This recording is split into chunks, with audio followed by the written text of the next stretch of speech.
Bonjour et bienvenue au Balado des Curieux. Cet épisode est enregistré à l'école Saint-Arsène.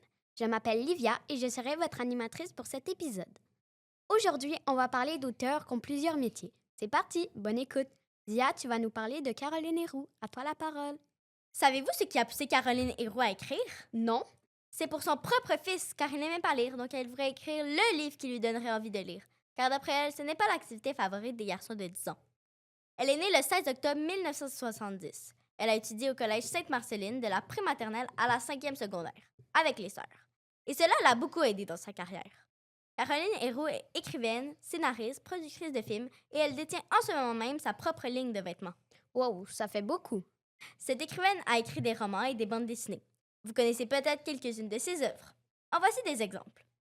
Un coin de paradis, qui est son premier roman. Louis Cyr, qui a gagné 2 prix. Il y a aussi bien sûr les défenses d'entrée filles et garçons, qui a été nommée meilleure série jeunesse. Et elle a écrit les pareils. Elle a fait plusieurs films, dont Sur les rythmes, Avomark Party, qui est très populaire et qui a reçu le prix du film que tu pourrais regarder 20 fois d'affilée. Et finalement, le long métrage de Lancer Compte. Cette autrice est importante car elle a eu un grand impact dans la littérature jeunesse et dans la vie de garçons et de filles. Elle a incité des jeunes à la lecture grâce à ses livres intéressants. Elle a aussi donné un bel exemple d'une mère capable de faire plein de métiers tout en restant présente aux yeux de sa famille, qui est composée de 2 fils qui ont 22 ans et 21 ans. Elle a présentement 54 ans. Quand elle en avait 40, elle a eu un grave accident de cheval. Voici un petit secret sur elle. Cette autrice aime quand c'est propre, mais elle est elle-même désordonnée. Quand elle commence quelque chose, elle a de la difficulté à s'arrêter. Comme le dit si bien Caroline Héroux, dans la vie, on gagne ou on apprend, mais on n'échoue pas.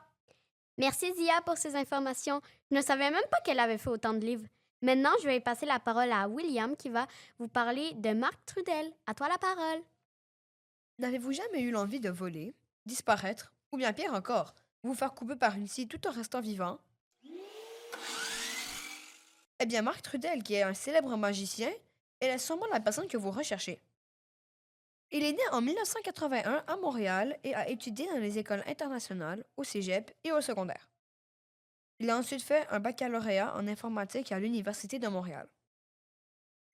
Il a toujours adoré la lecture, mais il ne pensait pas devenir auteur. Monsieur Trudel m'a confirmé que c'est son travail de magicien qui l'a poussé à avoir des idées. Marc a ensuite commencé à écrire pour le milieu de la magie. Ensuite, un éditeur québécois lui a invité à écrire un premier livre. Ses livres les plus connus sont certainement la série Albert le Curieux. Je crois que tous ses lecteurs sont surpris de lire un livre de maths où les expériences proposées sont réellement magiques et amusantes. Il a reçu certains prix, dont le prix littéraire Acmatak. Il est aussi 2 fois champion canadien de magie. Quand il était jeune, il était très gêné et n'aimait pas parler en public. Lorsqu'il faisait une présentation orale devant sa classe, il était tellement stressé qu'il en perdait ses moyens. Aujourd'hui, il présente des dizaines, parfois des centaines de spectacles en une année sans aucun problème. Comme quoi les choses peuvent changer avec le temps. Merci beaucoup, William, pour toutes ces informations. Maintenant, je vais passer la parole à Nicole qui va vous parler de Maxime Cyr. À toi la parole. Connais-tu les dragouilles? Est-ce que tu sais qui en est l'illustrateur? C'est Maxime Cyr qui, avec l'auteur Karine Goto, a gagné plusieurs prix littéraires dont le Tamarack Express et le Hagmatak. Il est né le 24 décembre 1983 à Saint-Jérôme dans les Laurentides et fait des études en design graphique et il a étudié à l'Université du Québec à Montréal. Maxime dessine des BD fantastiques, mais il est aussi auteur car en 2015, il a lancé le livre Victor et Igor, une nouvelle série de bandes dessinées humoristiques mettant en vedette 2 robots excentriques qui est Ulysse et Dessine. Même si Maxime et Karine ne travaillent plus ensemble, cette dernière m'a confirmé qu'ils restent de bonnes amies et m'a appris une nouvelle sur Maxime. En effet, saviez-vous que Maxime aime tricoter? N'hésitez pas à visiter sa boutique en ligne, Les Garçons, où il aiderait ses dessins au patron de ses chandails.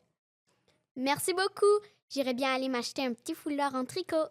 Terminons avec la dernière. Elle se nomme Florence et elle va vous parler de Simon Boulris. À toi la parole.